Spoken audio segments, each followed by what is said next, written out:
The Mongol Empire began in the grasslands of present-day Mongolia and grew into the largest contiguous empire in history. At its height, it stretched from the Sea of Japan to Eastern Europe, reached north into Siberia, and projected power toward the Indian subcontinent, the Iranian plateau, and the Levant. Those boundaries matter, but the real achievement was not simply territorial size. The empire created a political corridor across much of Eurasia, linking regions that had often been separated by distance, insecurity, and competing states. For a time, routes between east and west became more reliably connected under Mongol authority. This combination of conquest and connectivity is what makes the Mongol case historically unique. It was an empire that moved with extraordinary military speed, then tried to govern immense diversity across climates, cultures, and economic systems. Its story is not just how to build an empire quickly, but how hard it is to keep one unified when expansion outruns political consensus. The turning point came in 1206 when Temujin, later known as Genghis Khan, was recognized by a council as ruler of all Mongols. Before this moment, steppe politics were fragmented among tribal groups with shifting alliances and recurring conflict. Unification changed the strategic equation. Instead of separate groups raiding or competing locally, leadership could coordinate campaigns over great distances with a clearer chain of command.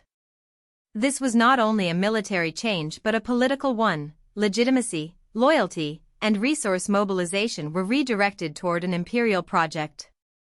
Once unified, Mongol armies could strike in multiple directions, creating momentum that compounded over time.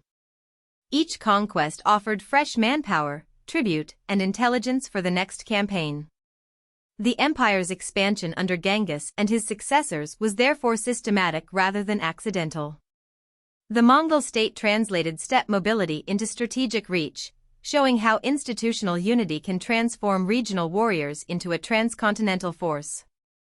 As conquest expanded, the Mongol Empire established a broad period of enforced order often described as Pax Mongolica. The phrase captures a key paradox: massive violence produced conditions that also supported exchange. Under Mongol dominance, major routes across Eurasia became safer relative to many earlier periods of fragmented control. Merchants, envoys, technologies, and ideas moved more frequently between east and west. This did not mean harmony or equality across regions, but it did mean lower transaction friction across long distances.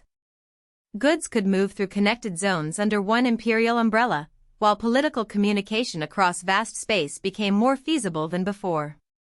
The Mongol system, in effect, compressed Eurasia.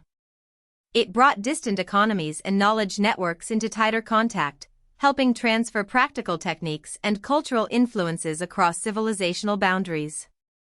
The empire's long-term importance therefore lies not only in armies and battles, but in the temporary creation of a continental framework for circulation. Yet beneath this success sat a structural weakness: succession.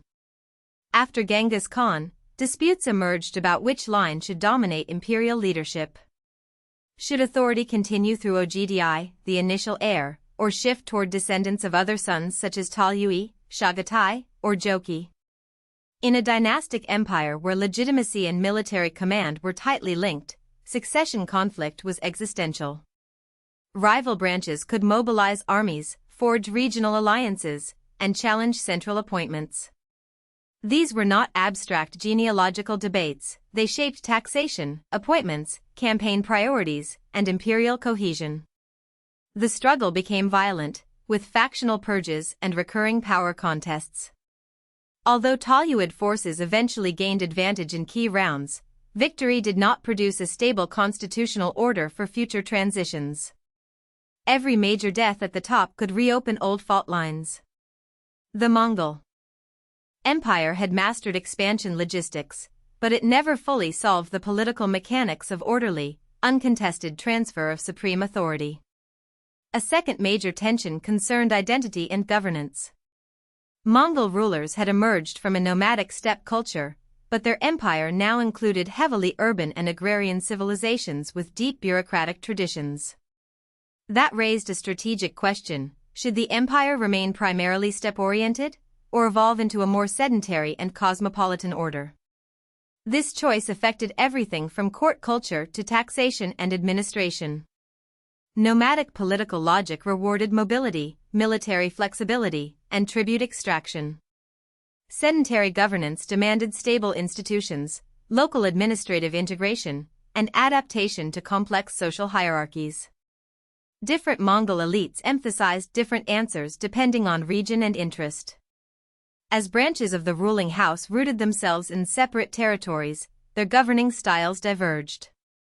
What held during rapid conquest became harder during long-term rule.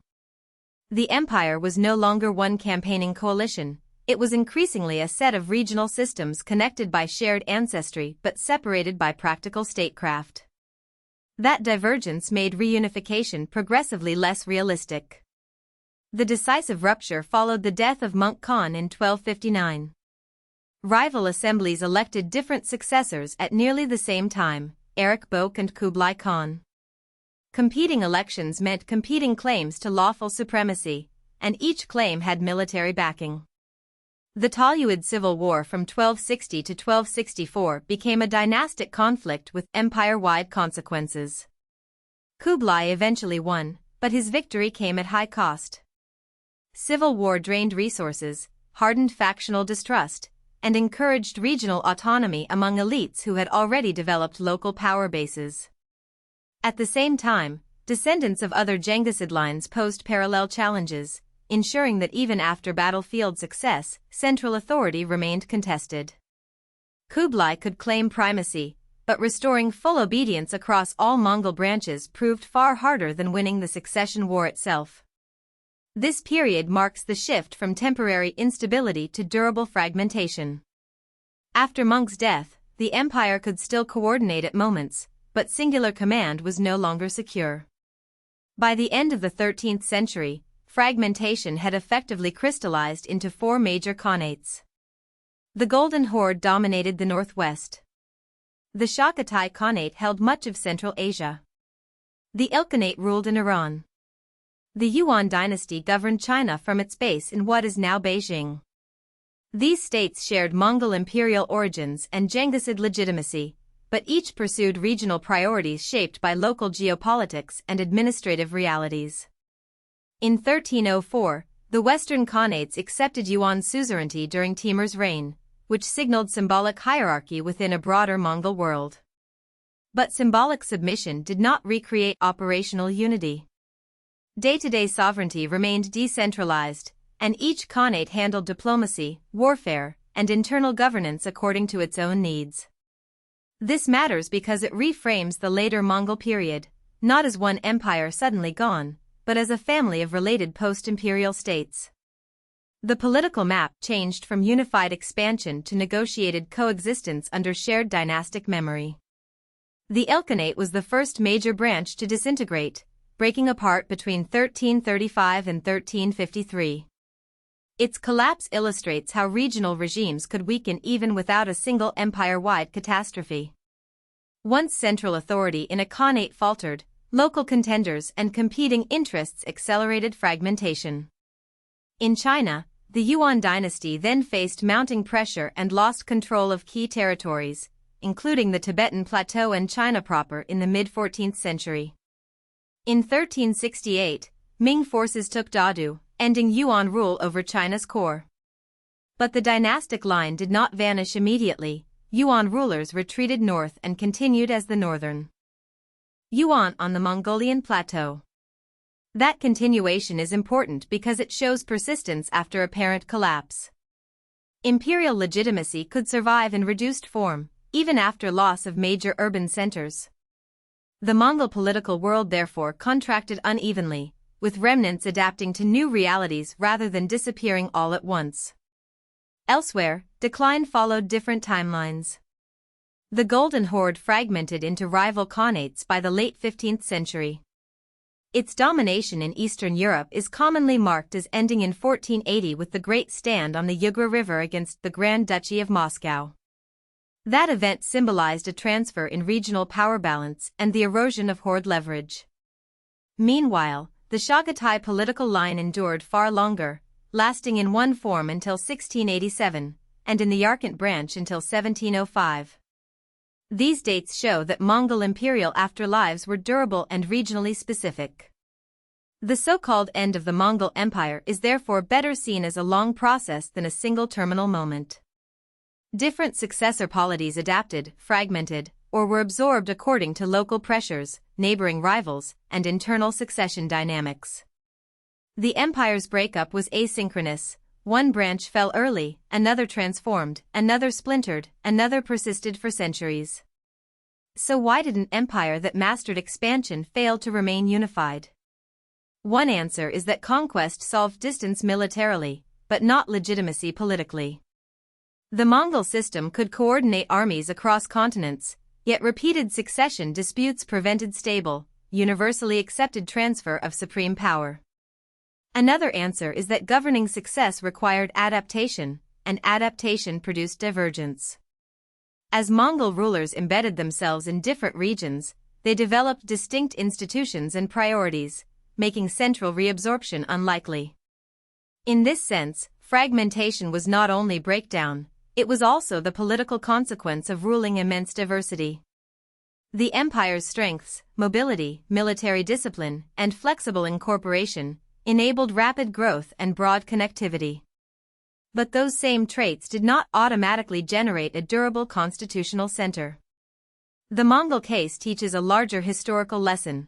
Scale can amplify power quickly, yet without an agreed framework for succession and governance, scale also amplifies centrifugal forces that eventually pull a superstate apart. The Mongol Empire's legacy is therefore two-sided and enduring. On one side, it transformed Eurasian history by linking distant regions through routes of trade, communication, and exchange under a vast imperial order. On the other, it demonstrated the limits of personal dynastic cohesion when empire spans radically different societies. Its history is not a simple rise and fall, but a sequence: unification, expansion, integration, contestation, regionalization, and long afterlives. Even after formal unity ended, Mongol successor states continued to shape political developments for generations. If we focus only on conquests, we miss the deeper significance.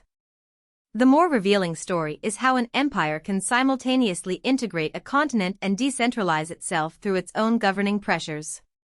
The Mongol world changed how Eurasia connected, but it also showed that no amount of military success can permanently substitute for durable institutions of legitimacy, succession, and shared political purpose. If you found this helpful, please like this video and subscribe for more explainers.